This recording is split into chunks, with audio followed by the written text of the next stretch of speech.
Today's speaker is Jody Moss, and I labeled her Adventurer Explorer, and she's going to share highlights of travel she and her husband Gary did in the United Kingdom. When I asked Jody to send me her bio, she said retired. So I think we're going to emphasize the word retired, and we're so glad she can join us and really kick off our series of adventure speakers and presentations. Jody retired in January 2022 after a career working in healthcare at Cleveland Clinic, Duke University Medical Center as a leader in patient advocacy and service excellence.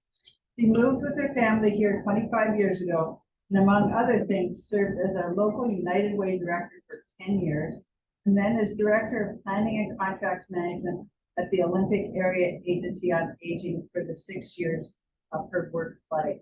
She is a hard act to follow. I know that people have followed her in those positions. We're so happy to have you here today. Come on. Thank you. Okay, so now I need to share, right? Yep.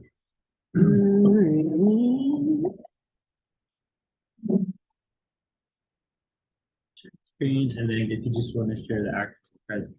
Right. And then I want to go to that presentation and start it. So what I'm doing is just going to run a slideshow of all the lovely pictures. And then I'll tell you about the story. So we Gary retired. Gary's my husband. He continued working and retired in July of last year, and then spent the beginning of, he's known as Getaway Gary. So he spent the beginning of his retirement planning a trip to. It's going to be a week in Boston visiting my sister, a week in 2 weeks in Ireland, 2 weeks in Scotland, and then another follow-up week with my sister, and my brother was going to join us. So 6 weeks altogether, which I can tell you is way too much time to be on vacation.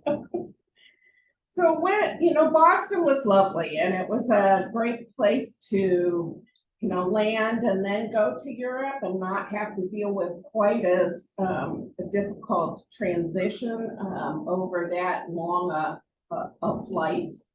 So we had the time change there, and then an additional time change when we got to Europe. And it really wasn't that bad. We arrived at like 6 a.m. and of course nothing's open. So we're driving and learning to drive on the left. Neither of us had ever been to a place where you had to drive on the left side. We did opt not to get a stick shift, which is a cheaper vehicle. Really, one of the most expensive things was renting the vehicle. And then, the first thing out of the airport, we got lost on we landed in Shannon, Ireland, and then got stuck on a roundabout.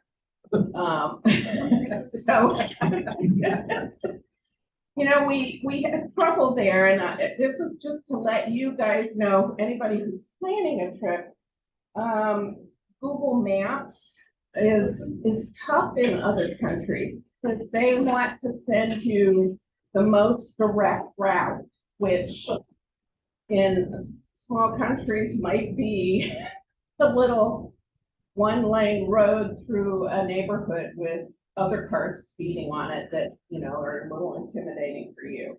So we encountered that a couple of times. We encountered a couple of instances, really not too bad considering we were really out in the country. We didn't go to too many urban areas, but we did have access. And actually we saw they were laying down cable between Galway underwater, under a huge bay when we were there. So that they are really well connected. And there was almost no place we went that we didn't have Wi-Fi, except for where Google sent us. We had a few technology challenges with our phones when we first got there, and mostly relied on maps and books for getting around. We, when you again, take me to this place, sometimes it works, sometimes it doesn't. So the first thing that happened when we got there, almost within 24 hours, is the Queen died.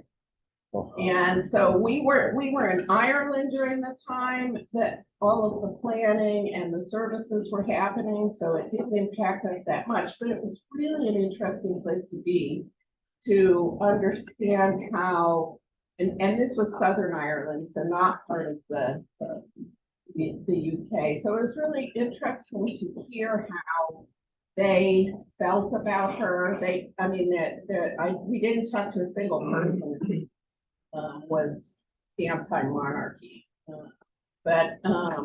and they were concerned about the family, and they also talked a little bit about the kid that's run away and what they think about that. So anyway.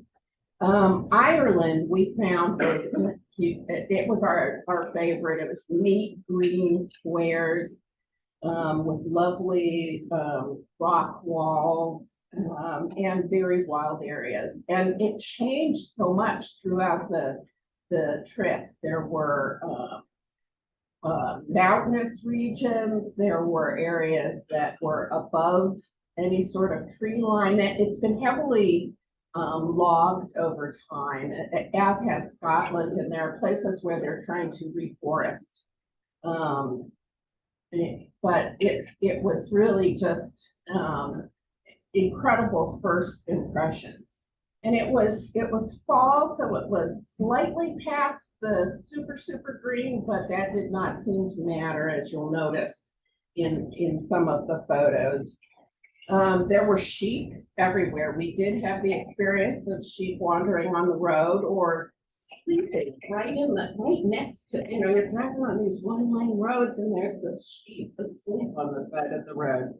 You'll notice at some point in the videos we encountered a dog that was moving sheep around, and we saw that twice at times, and it was really cool to see in person and actually at work. We also drove by a sheep shearing that was in the middle of nowhere, and it was just these two guys who were directing the sheep down a stone corral, shaping them and letting them go back into the field. You'll notice that they have paint designs on them, and they'll have different colors and different designs. So one group may have a band of blue over their butt, or color on their head. I've been told since getting back that not only is that an identifier of your flock, but it also is something that identifies whether that particular sheep is pregnant or has been inseminated. So it was really interesting. Now, I did see one group of sheep with purple on them. You'll notice that I would obviously have liked that. If we were driving and I couldn't get that picture.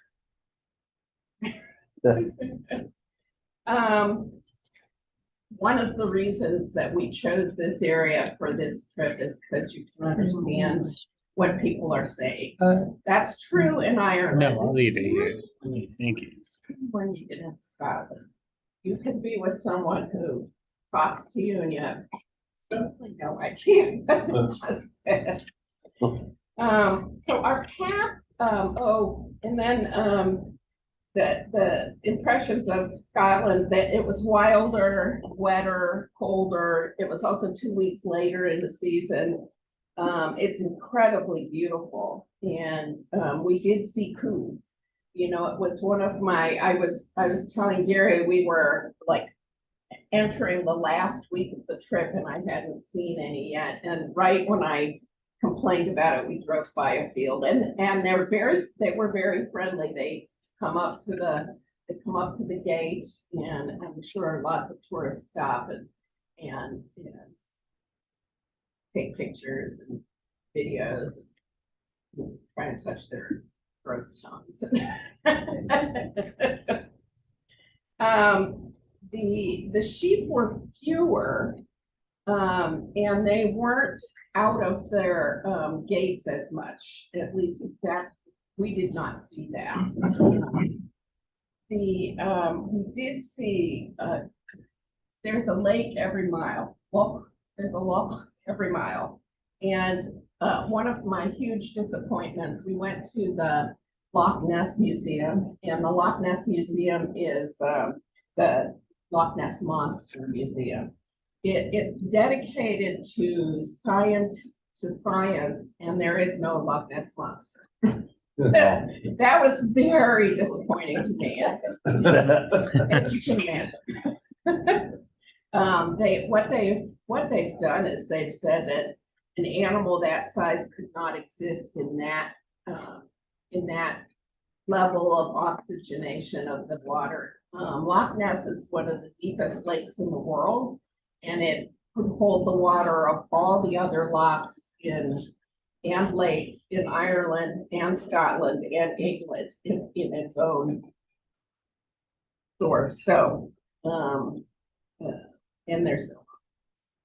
Our path, we went from Shannon, which is a small airport that was created very specifically so that tourists would stay on the west and go south side of the country, because people who fly into Dublin tend to stay around Dublin, go north.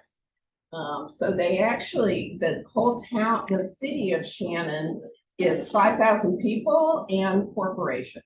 So they created a tax system so corporations could be there without taxation. And you'll see so Jaguar and Apple and all the big corporations in this very small area. So it looks like you're driving through urban suburbs when you're driving out of town. So that at first I was like, this is a little weird.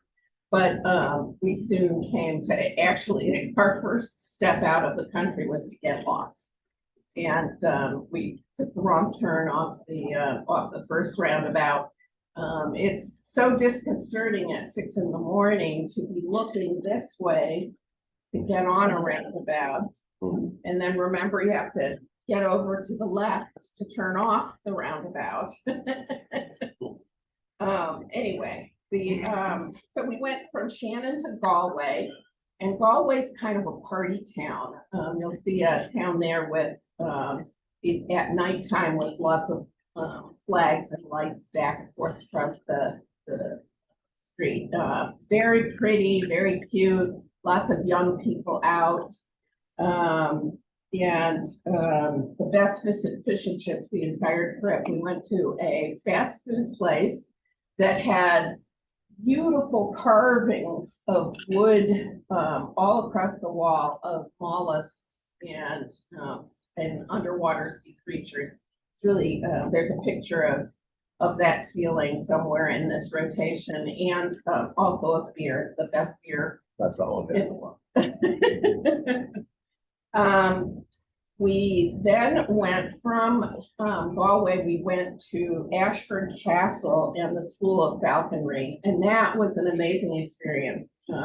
They hook you up, they give you a little bit of history, they hook you up with a glove, they teach you how to hold the birds and how to let them loose, and then they keep giving you pieces of dead rat meat to hold and call in the birds. And you hold your arm up, not like this, because that bird's gonna fly right into your face, but you hold your arm up and out, they land, you open your hand and feed those. It's really amazing. We then went up to Newport and Achill Island, which was probably the furthest out we got, furthest north we got in Ireland. We that's where we saw the deserted Bronze Age village that is kind of misty. It was a rainy day, and it's actually a series of 3 villages, one older than the other. And, there's no knowledge of what happened, why people left the area. And it's just fascinating.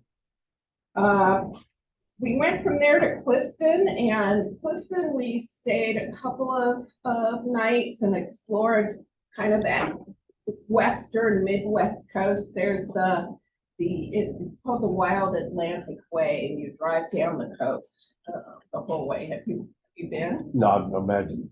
Yeah. I've been in other parts of Ireland, what you're describing, I remember seeing that Yes. as well, Yes. There we found a pub that we really liked. Pubs are social gathering places that everybody goes out to. And that was our first band, our first music experience as well. And there was someone playing there. We went there twice, someone playing every time. And the food, people say the food in England, Ireland, and Scotland is not great. I would disagree. It was fabulous. My husband would say that there's no business that anyone has eating haggis. I did try some haggis. I had good haggis and bad haggis. So, just like all food, he would not try it. We also saw some Irish dancing, some clogging at that pub. From there, we went down to the Cliffs of Moher, which are just incredibly beautiful. It's very high cliffs. There are lots of stories about the Spanish Armada along those cliffs, actually losing. The Spanish Armada was heading up to England.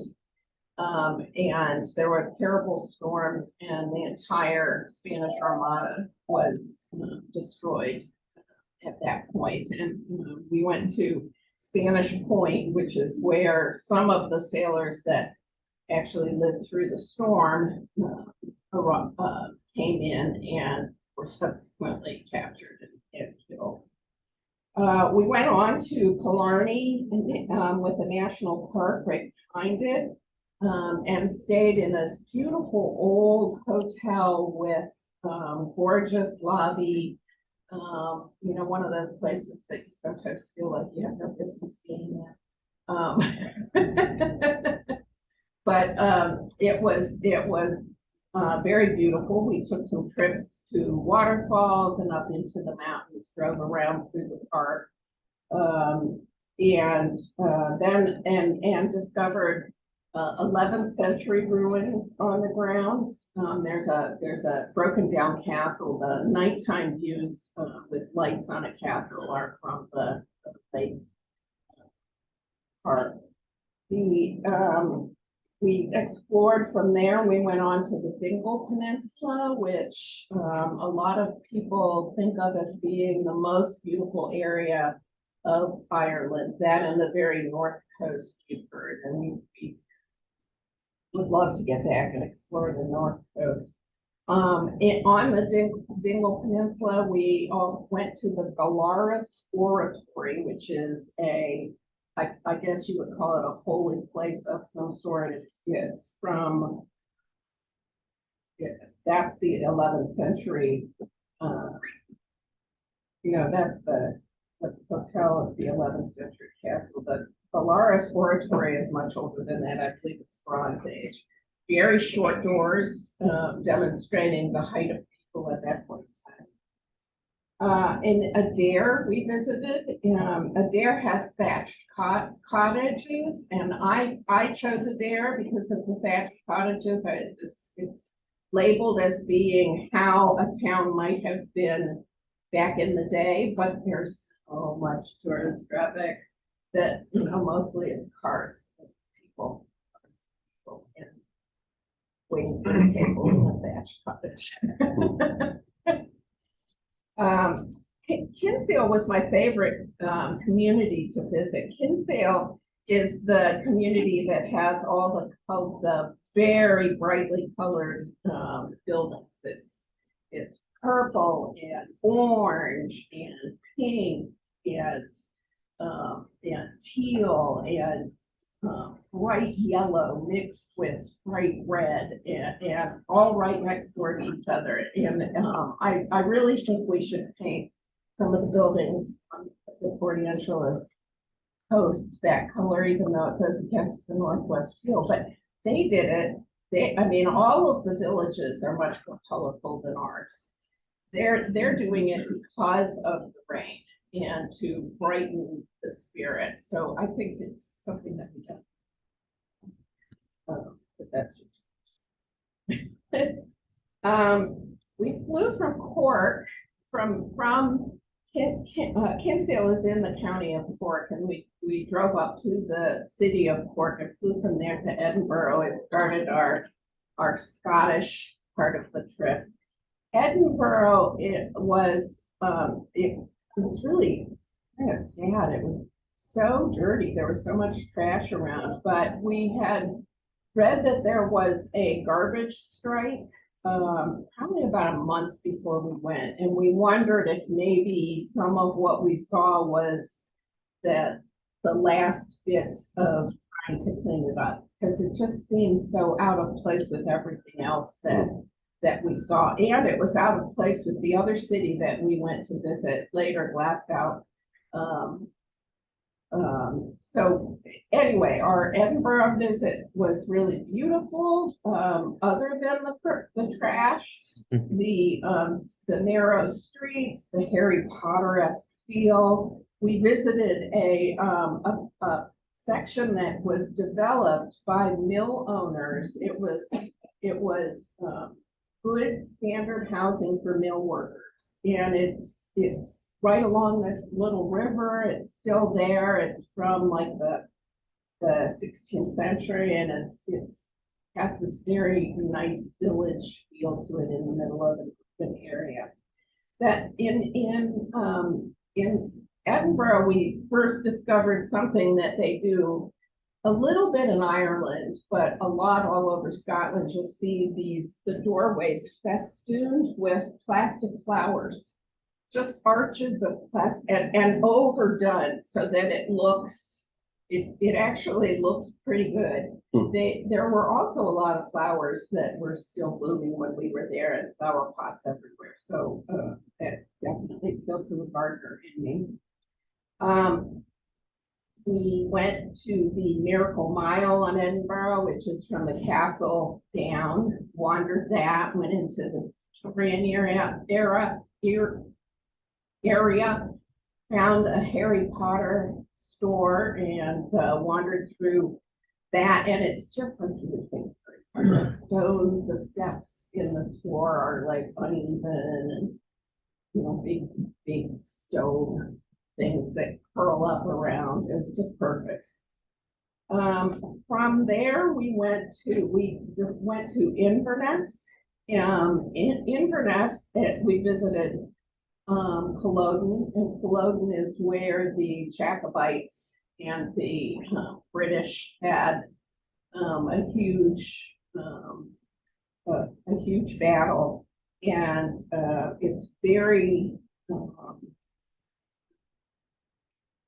when you wander across the field and you have visited the museum, and the museum is kind of interesting. It's lined up with the British side and British opinions, and the Scottish side and Scottish opinions, and they have a lot of recordings, not of actual people, obviously, but actors. So it was very interesting to hear the two sides. I'm definitely a Czechite. So TV shows, but but I understand there were and are Scottish people who believe being part of the monarchy is really important, and today they're actually considering having another election to see about establishing independence, and it might actually go through Brexit. They're kind of disgusted with that. We visited some stone circles, our first stones. Well, actually, we saw some stone circles in a beautiful area of Ireland, and it was way out in the middle of nowhere. And you could really feel, well, first of all, there's a lot of people who have tracked through there, so if you feel like you can touch people's energy, you're in all woo-woo, like I am. It's truly an amazing place to be. And every stone circle we visited was aligned with that opening facing a little bit southwest for the sunrise at December. And one of the things I did was to assess where the sun would be. There's an app you can get, and it's amazing how aligned they are. And these were countries apart. The place that we visited outside of Inverness had 3 stone circles with stones on the outside and then piles of stones in the middle. 2 of them you couldn't go into, but there was a third one that had an opening and a circular area with no ceiling that you could go into. And the stones were probably this high. And the piles of stones, the stones are probably maybe this big in the pile. The stones that are in the circle are stones that, I don't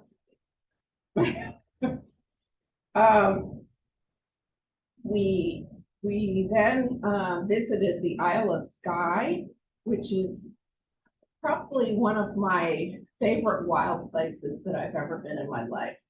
And drove all through the Isle of Skye. I can't say enough about how beautiful it is. It's mountainous and green, and so many places to stop and visit. Many of them older than many of them Bronze Age. That one of the things that we heard and stopped at a lot of sites was information about the World War II and what happened during the war in this area, because they were, as an outer coast, they were first hit in many ways, and they had watch areas that they set up for calling in sightings and sharing information up and down the coast. That was pretty interesting to think about, because the whole experience for us was very removed from our shore. So, just in terms of thinking about what that must have been like at that period, it's really interesting. We went to the Inverary Castle, and the Inverary Castle, one of the shows we watched before leaving was about the current Duke of Argyll, which is the Duke that lives at the Inverary Castle. And he and his wife, they're young, they're in their maybe early 50s. Young. It's all relative. But they often come out and work they work the cafe, they visit with people. They were not in residence when we were there. We were hoping to meet royalty. We did, or maybe we did and we just didn't know that we were brushing elbows. We spent the last part of the trip traveling through the Glencoe Park and Glencoe Mountains. And that's another area where there were a lot of families that were slaughtered by the British at a period of time. And it is just a beautiful part of the Highlands. Then we took the Glenfinnian Railway. We went to the Glenfinnian, the big arching train that you see in Harry Potter. Is the Glenfinnian. Can't remember the word. the bridge. But anyway, the Jacobite train is an old train it's an old steam train that's been restored. And you can take an afternoon ride to a small town and then back to Fort Williams, which we did, and that was a lot of fun. And we sat with a couple from England that day and spent a lot of time talking about what their lives were like, and they wanted to know what we were like. They really like people from the United States. They are a little unsure about what's going on in the country now. One guy, one taxi driver told us, he says, well, you know, we don't really get engaged in all of that kind of stuff here because we already have our troubles. We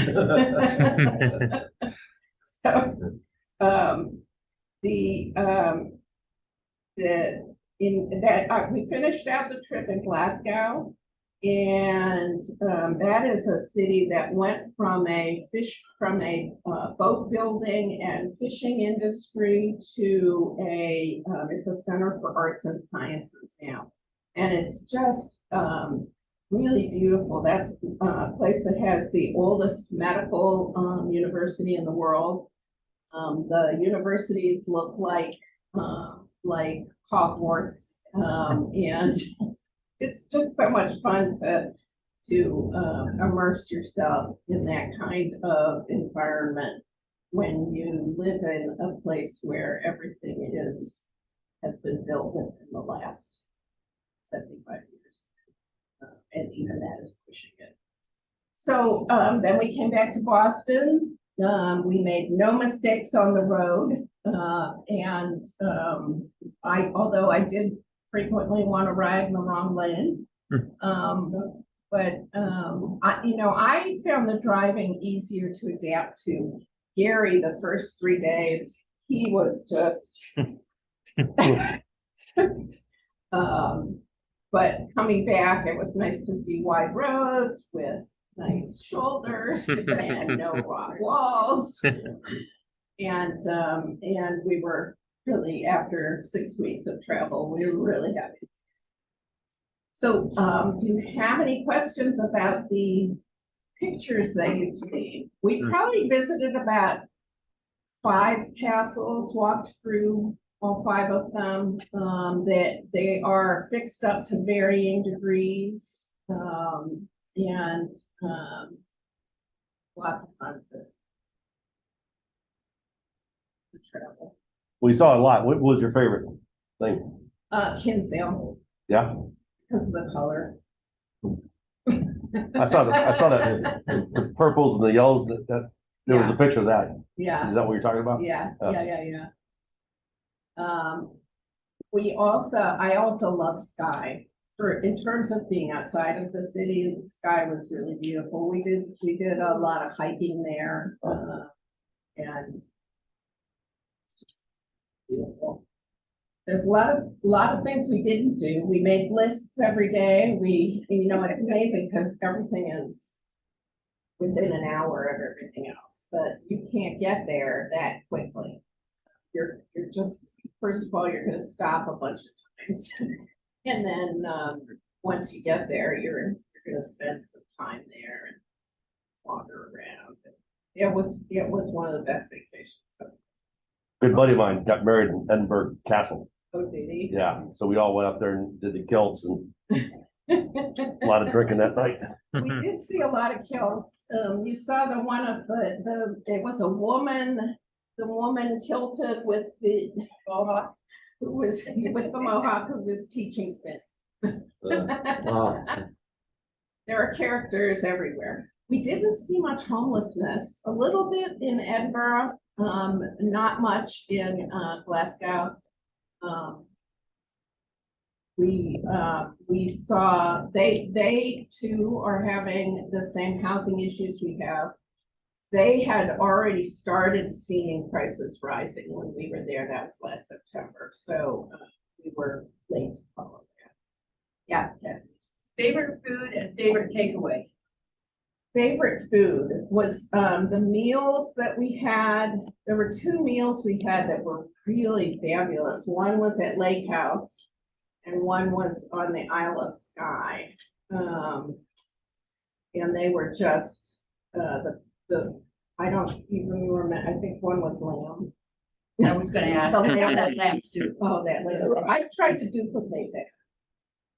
And my favorite takeaway, I thought I just disliked dark beer. I do not dislike dark beer.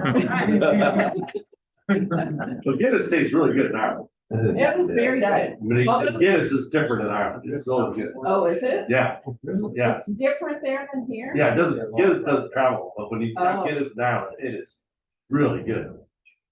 Yeah, I'm more likely to order a dark. Any other question, Jody? You wanna pick Jim's ticket, please? Okay. Is that the one that's He going to always be? It won't be mine, I didn't buy into that. Oh, guess the rest was a chance. Last three digits, 841.